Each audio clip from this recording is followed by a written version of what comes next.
Welcome back. Have you seen this video right here? At Virginia Tech this weekend, a skydiver was aiming for the football field.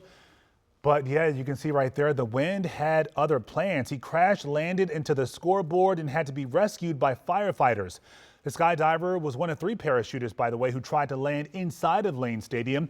One skydiver landed on the field as planned. Another landed on a practice field next to the stadium. And the third ended up, you see right there, on the scoreboard. Firefighters say the scoreboard was damaged during the landing, but the skydiver will be okay. And I can confirm that because joining us right now is Pasha Palanker, the skydiver who had us all gasping this weekend. Pasha, it's good to see you. Hey, Lorenzo. It's great to be here in more ways than one. So tell us how you're doing both mentally and physically tonight. I'm doing really well.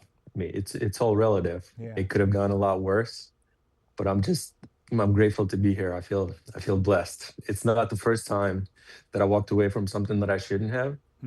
And my family and friends keep telling me that I should stop pushing that luck. Yeah, that's very deep. So take us inside that moment when you realized, the wind had shifted a bit. What were you seeing and thinking at that exact moment? How do you get out of that? Well, it was a lot more than a bit. So we do this all the time. I have dozens and dozens jumps into stadiums, hundreds of demonstration jumps. We as a team are prideful in the safety, and our normal wind limit is 14 knots. The winds on the ground were at 7, and so everything looked really, really well. But then, as we were coming in for the final, for me to land, there were unexpected crosswind shear that gusted up to 27 knots out of nowhere. It was not in a forecast, and that's what you see happening on the screen. Yeah, so you talk about that sort of this random wind gust there. I mean, when you're training, do you prepare for even moments like that? I mean, what is training like? You can't train for a moment like this. I mean, we train for a lot of things, but there's not much you can do once nature takes its course.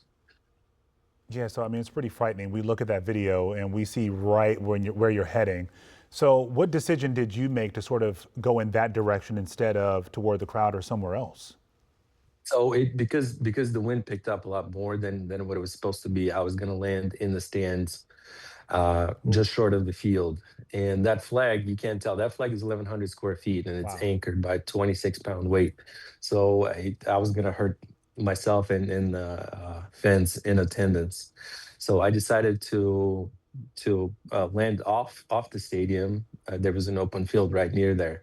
But then as I was making the turn, another wind gust came in, and that's what you see slamming me into the Jumbotron. Wow. So what did you injure? So obviously you hit the scoreboard. Firefighters are just saying the scoreboard's going to be damaged. You're okay. What does okay mean in that sense? Well, I feel like I got hit by a train. Oh, That's yeah, it looked that's one painful. thing. It looked painful. Yeah. Yeah, I mean, it took me a second to realize where I was and what was going on. The wind was knocked out of me, my back, my neck, everything was feeling the pain, and something happened in my left shoulder. But I am just grateful to be here. All of this will heal.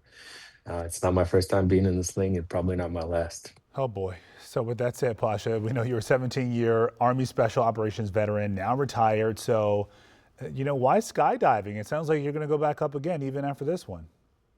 Well, skydiving has played a huge role in my life, and especially doing these demonstration jumps. So I'm an immigrant. I came here as a kid. I joined the military out of gratitude to this nation. While serving, I've been wounded twice in combat. I've recovered physically from all of that, but when I retired, I struggled badly with PTSD and mental health. And skydiving became one of my lifelines. And then once I discovered my parachute team, it filled that void left by doing dangerous missions in the military, and also the brotherhood that I get with my teammates. That's how I got into it. And then also there's a tremendous sense of pride flying an American flag into a packed stadium. Yeah. Well, Pasha Palanker, we are grateful for you. your service. You got to promise us you're not going to let this happen again, okay? I'm going to be like your family members. No, no, not again. I promise, Lorenzo. Okay, okay. Veteran skydiver, thank you for joining us tonight. We appreciate it. You stay safe, all right? All right. All right. Thanks for having me. All right, we'll be right back. Bye.